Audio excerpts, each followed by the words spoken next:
할렐루야. 아멘. 오늘도 이 자리에 나오신 우리 성도님들을 주님의 이름으로 축복합니다. 한 주간 특별 새벽 기도로 우리의 심령을 뜨겁게 달궜는데요. 내가 올 때까지 굳게 잡으라. 우리가 이 말씀 잊지 않고 또 한 주도 또 이 24년도 한 해를 계속해서 기도의 줄을 붙잡고 나아가시는 우리 모든 성도님들 되시기를 바랍니다. 2024년도는 더욱더 특별함이 있는 한 해가 되었으면 좋겠습니다.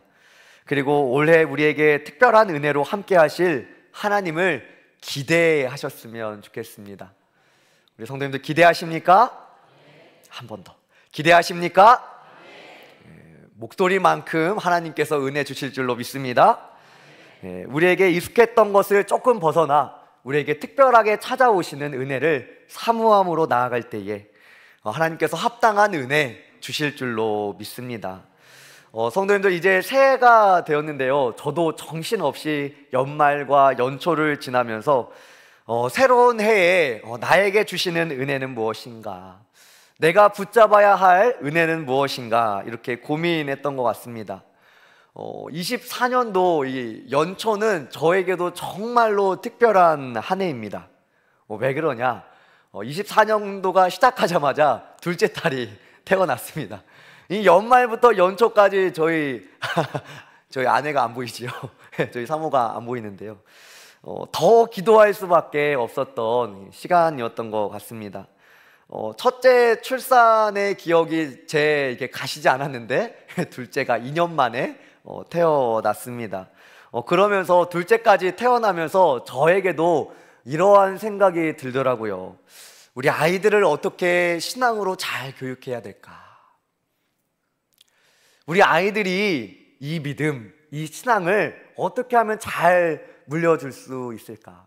우리 아이들 이렇게 장학금 받는데 너무나 이렇게 이쁘지 않습니까? 이 아이들이 이렇게 아침잠이, 요즘에 아이들이 참 많은데 이 아침잠을 부비고, 물론 부모님들이 너무 고생해 주셨는데 어쨌든 아이들이 눈 비비고 나와서 이렇게 새벽 예배에 앉아 있는 것만으로도 얼마나 큰 은혜입니까? 오늘 우리가 함께 읽은 이 신명기 말씀은 모세가 자신이 죽기 전에 자녀 세대에, 그러니까 출애굽 2세대에게 신신당부한 말씀이 바로 이 신명기입니다. 이제 이 출애굽 2세대 백성들은 약속의 땅에 들어가는 것을 코앞에 두고 있습니다. 그 경계에서 모세는 이 백성들에게 말씀하는 말씀이 이 신명기 말씀입니다. 모세가 신신당부했기 때문에 신명기가 되는 것이지요. 이렇게 이해하시면 좀 빠를 것 같습니다. 여기서 이 신명기의 신은 매울 신도 아니고 새롭다한 신도 아니고 거듭 신자를 써서 신명기라 합니다. 모세가 거듭 말했다. 그래서 두 번째 율법이라고도 하는 것이 신명기입니다. 그러면 모세는 무엇을 거듭해서 말씀하고 있을까요? 1절 말씀입니다. 우리 1절을 함께 읽어보겠습니다. 시작. 모세가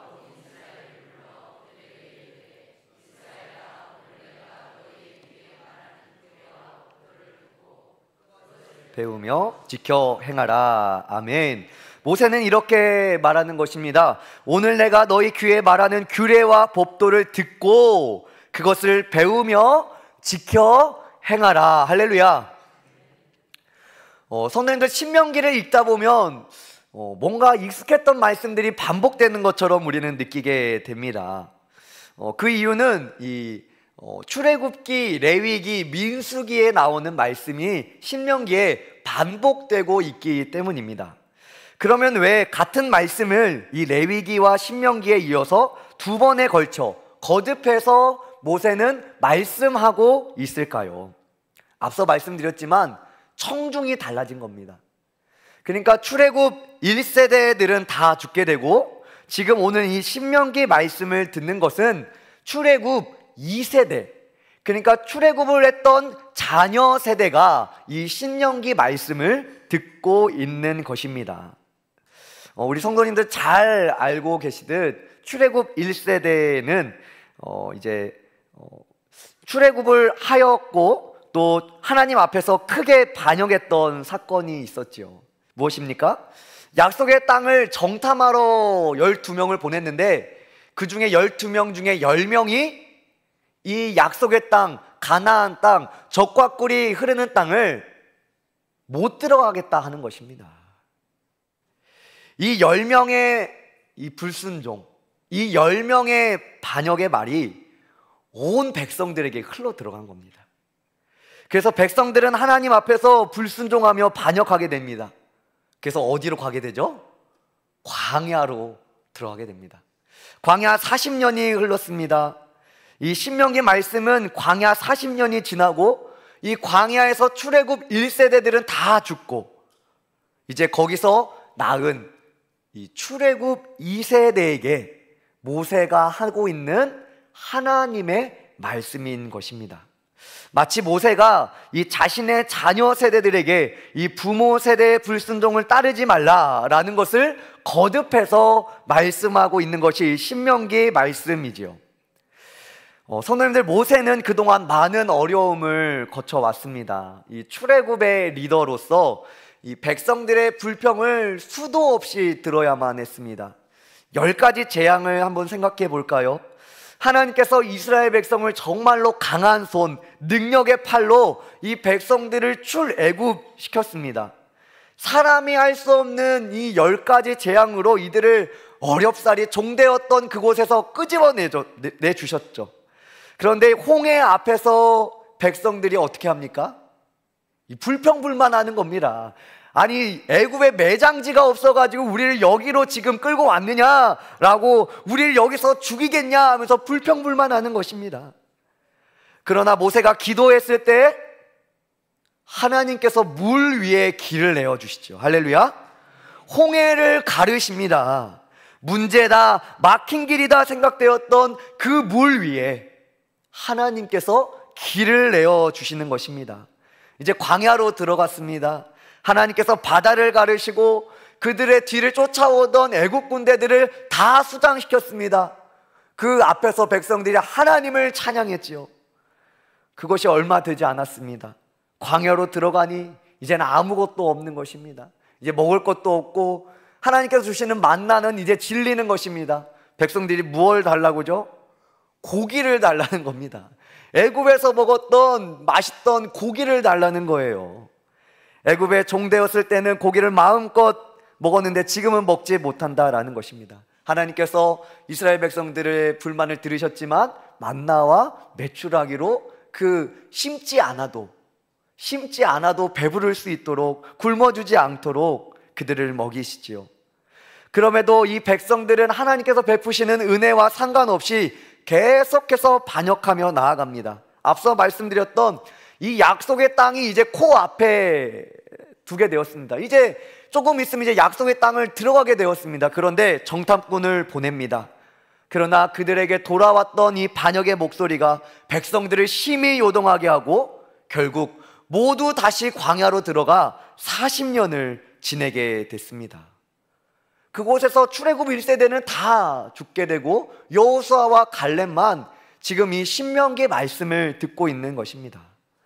모세는 불순종으로 인하여 이 백성들이 어떻게 되었는지를 너무나 잘 알고 있는 사람입니다. 백성들의 모든 불만을 다 듣고 하나님 앞에 기도했던 사람이 모세였기 때문이죠. 그러니 모세는 이 출애굽 2세대, 이 자녀 세대들에게 무엇을 가르치는 것입니까? 따라합니다. 순종을 가르치고 있는 것입니다. 왜냐하면 출애굽 1세대들은 불순종함으로 어디에 들어갔다고요? 광야로 들어가서 40년 동안 있었기 때문이죠. 우리 1절을 한 번 더 읽어보기를 원하는데요, 우리 1절 우리 큰 목소리로 한 번 더 읽어봅니다. 시작. 모세가 온 이스라엘을 불러 그들에게 이르되 이스라엘아, 오늘 내가 너희의 귀에 말하는 규례와 법도를 듣고 그것을 배우며 지켜 행하라. 아멘. 규례와 법도를 듣고 그것을 배우며 지키고 행하라. 할렐루야. 성도님들, 모세는 설교를 하고 있습니다. 과거에 있었던 말을 그대로 하는데 청중이 달라진 것입니다. 출애굽 1세대에서 출애굽 2세대가 되었습니다. 그런데 모세가 하는 하나님의 말씀은 동일한 겁니다. 듣는 사람이 달라졌는데 하나님의 말씀은 동일한 겁니다. 나의 말씀을 듣고 지켜 행하라. 듣는 대상이 달라졌는데 하나님의 말씀은 똑같습니다. 변함이 없는 하나님의 말씀을 우리는 진리다, 변하지 않는 진리다 라고 말하죠. 성도님들, 진리는 변하지 않습니다. 듣는 대상이 달라져도 하나님의 말씀은 변하지 않는다. 이것이 바로 진리입니다. 백성들은 변하지 않는 하나님의 말씀을 따라야 합니다. 그리고 하나님을 닮아 우리도 변함없이 그 하나님의 말씀을 지키며 따라가야 되는 것이지요. 하나님께서 이렇게 말씀하시고 말씀하는 것이 십계명입니다. 십계명의 처음의 시작은 이렇습니다. 7절 말씀인데요, 우리 함께 읽습니다. 시작. 나 외에는, 아멘. 1계명입니다. 나 외에는 다른 신을 내게 두지 말라. 이 말을 다른 말로 하면, 너는 다른 신들을 나의 경쟁자로 두지 말라. 너는 그 어떤 것으로도 나와 동등한 위치에 다른 것을 두지 말라. 나와 경쟁하게 하지 말라 라는 것이 바로 이 1계명입니다. 다른 것을 높여서 하나님과 견줄 정도로, 경쟁할 정도로 두지 말라라는 것입니다. 성도님들, 이 이스라엘 백성들이 들어갈 이 가나안 땅, 이 약속의 땅은 정말로 많은 우상과 많은 신들이 있는 곳이었습니다. 그러니까 유일신 하나님과는 너무나 정반대된 세상이 이 가나안 땅이었습니다. 그런데 하나님은 너는 나 외에 다른 신을 두지 말라. 이 말은 너는 나에게만 예배를 해라 라는 말입니다. 그리고 나오는 것이 2계명인데요, 8절과 9절입니다. 우리 함께 읽어봅니다. 시작. 너는 자기를 위하여 새긴 우상을 만들지 말고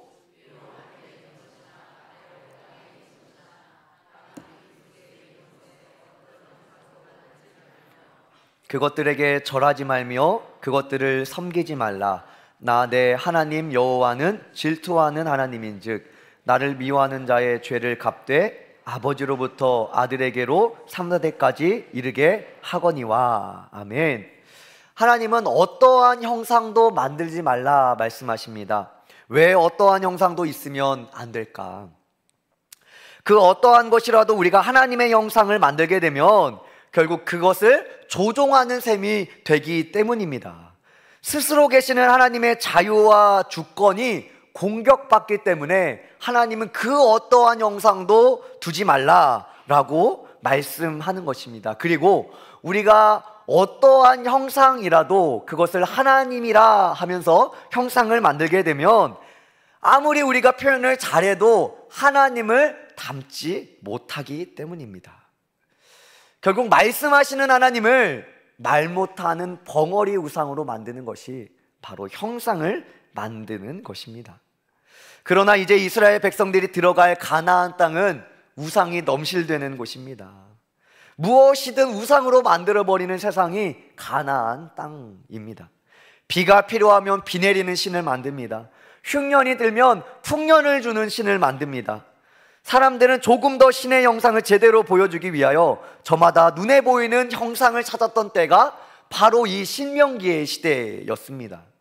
이런 세상에서 하나님의 백성들은 눈에 보이는 우상보다 들리는 하나님의 말씀을 따라 살아야 됐던 것입니다. 결국 모세가 앞서 부모의 모습을 말씀하고 불순종의 모습을 말씀하고 이어서 십계명과 율법을 말씀하는 이유는 1절에서 우리가 2번 읽었던 것처럼 결국 하나님의 말씀에 너희는 순종해야 된다, 이것을 말하기 위함입니다. 성도님들은 어떠십니까? 오늘 우리가 이 땅을 살아가지만 하나님의 말씀에 잘 순종하고 계십니까? 이 순종이라는 것이 말이 참 쉽지 참 어렵죠. 우리가 살아온 시간들 가운데 우리는 사실 익숙했던 것들이 너무 많아서 하나님의 말씀대로 우리를 수정하고 교정하고 그렇게 바뀌는 것이 쉽지가 않습니다. 그런데 성경을 한번 보시면 예수님을 만났다 하는 사람들은 다 변화되는 것을 볼 수가 있습니다. 그런데 이상하게 나에게는 그런 일이 잘 일어나지 않죠. 신앙생활을 오래 하면 교회 가면 어떻게 해야 되는지는 우리는 잘 압니다. 그런데 교회를 이상하면 이상하게 벗어나면 이상하게 원래대로 돌아가 버립니다. 운전대만 잡아도 참으로 어려운 상황들이 어찌나 많은지요. 시험이 들 만한 상황들이 어찌나 많은지요. 내가 진짜 변하고 있는 건지 의심이 들 때가 참 많습니다.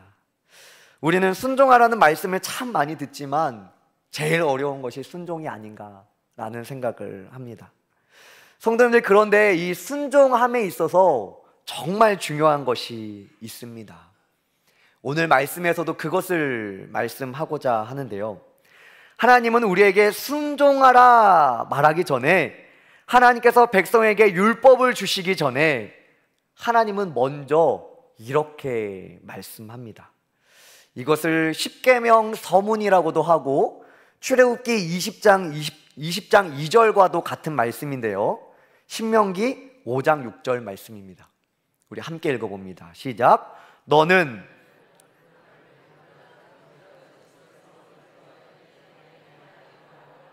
우리 한 번 더 읽겠습니다. 시작. 나는 너를 애굽 땅 종되었던 집에서 인도하여 낸 내 하나님 여호와라. 아멘. 성도님들, 이것이 우리가 순종해야 될 근거이며 순종해야 될 이유이고, 우리가 머리로도 마음으로 이것을 알아질 때야만이 우리가 순종할 수 있는 것입니다. 나는 너를 애굽 땅 종되었던 집에서 인도하여 낸 내 하나님 여호와라. 하나님께서는 모세를 통하여 백성들에게 율법, 이 십계명을 주시기 전에 하나님이 어떤 분이신지를 먼저 말씀하십니다. 6절에 하나님은 어떤 하나님이라 말씀합니까? 애굽 땅 종되었던 집에서 인도하여 낸 내 하나님 여호와라 말씀합니다. 이것은 하나님이 누구신가, 그리고 이 하나님이 너희에게 어떤 일을 행하셨는가를 말씀해 주는 것입니다. 이스라엘 백성에게 하나님은 누구입니까? 그 종되었던 애굽 땅에서 이들을 구원해내신 하나님인 것이죠. 그럼 그 하나님은 무슨 일을 하셨습니까? 고된 노동으로 신음하던 백성들의 소리를 들으시고 모세를 사용하셔서 10가지 재앙을 베푸시고 홍해를 가르시고 그들의 모든 대적들을 수장시키신 분이 우리 하나님이십니다. 하나님은 너희가 율법에 순종해야 된다, 너는 나 외에 다른 신을 두면 안 된다, 다른 형상을 만들면 안 된다, 부모를 공경해라, 이러한 십계명을 말씀하시기 전에 나는 너희를 구원한 하나님이다.